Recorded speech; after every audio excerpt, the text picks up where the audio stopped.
Bonjour Christophe Dansette. Bonjour Damien. Il n'y a pas que les anciens rivaux qui se rallient à Donald Trump, il y a les milliardaires aussi. Cette campagne, elle s'annonce déjà comme l'une de celles qui verra se récolter le plus d'argent. Les sommes sont absolument dingues. Les deux rivaux, Joe Biden et Donald Trump, font à peu près jeu égal dans ces collectes de fonds, puisque Donald Trump est en train de rattraper son rival, chacun ayant levé plus de 400 millions de dollars jusqu'à présent, selon le décompte du site Open Secrets.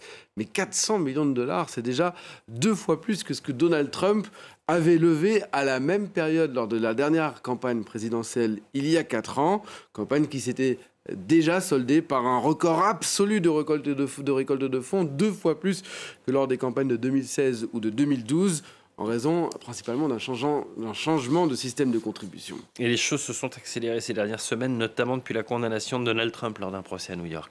C'est presque paradoxal, car cette condamnation pour paiement dissimulé à une star de film X, l'affaire Stormy Daniels, au lieu de provoquer une révulsion du candidat, a au contraire ressoudé ses troupes, des dizaines de milliers de petits contributeurs, plus de 85 000, qui ont considéré que cette condamnation était presque politique, qui ont été choqués, et donc ils ont décidé à ce moment-là de donner quelques dollars dans les comités d'action politique proches du candidat, histoire qu'il puisse payer aussi ses frais de justice qui ont, il faut le dire, siphonné une grande partie des sommes qu'il avait récoltées durant les premiers mois de campagne.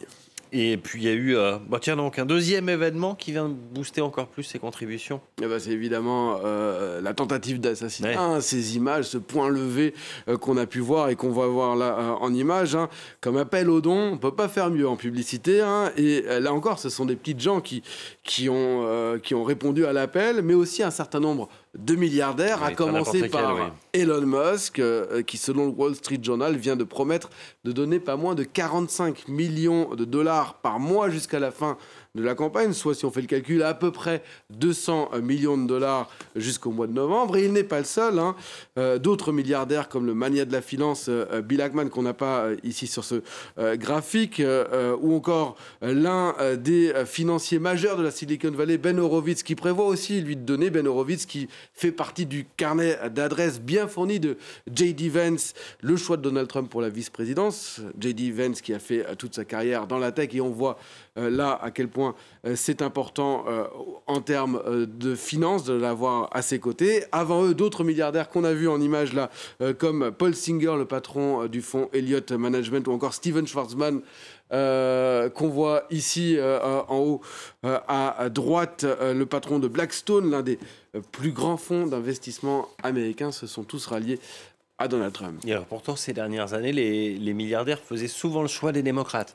Oui, parce que c'est pas parce que, mais c'est vrai, mais c'est pas parce que Donald Trump récolte beaucoup que Joe Biden récolte moins. Lui aussi, on l'a déjà vu, a déjà récolté plus de 400 millions de dollars. Et ces dernières semaines, il a eu des gens de renom qui ont décidé de donner. George Soros, vous voyez, 5 millions de dollars, grand philanthrope démocrate.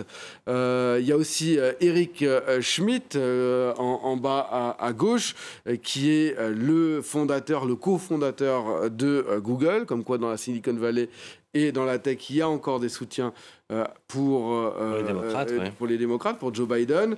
Dans le monde du cinéma également, on peut citer ici en haut à droite J.J. Abrams, le réalisateur de la dernière trilogie, notamment de Star Wars, ou encore Julia Roberts, qu'on ne présente pas. Le problème, c'est qu'après le débat raté de Joe Biden face à Donald Trump il y a 3 semaines, et les appels à se retirer de la campagne se multiplient, y compris de contributeurs potentiellement importants. Parmi eux, on peut citer le patron de Netflix, par exemple, Reed Hastings, ou encore l'une des héritières de Disney, ou encore ici, on le voit ici en image, George Clooney. Les démocrates redoutent un essoufflement de la dynamique des contributions au moment où les sommes pour Donald Trump, elles, s'envolent. Et quand on sait que l'argent, c'est le nerf de la guerre de cette campagne présidentielle aux États-Unis, c'est de mauvais augure pour le candidat démocrate. Merci beaucoup Christophe pour cette info écho.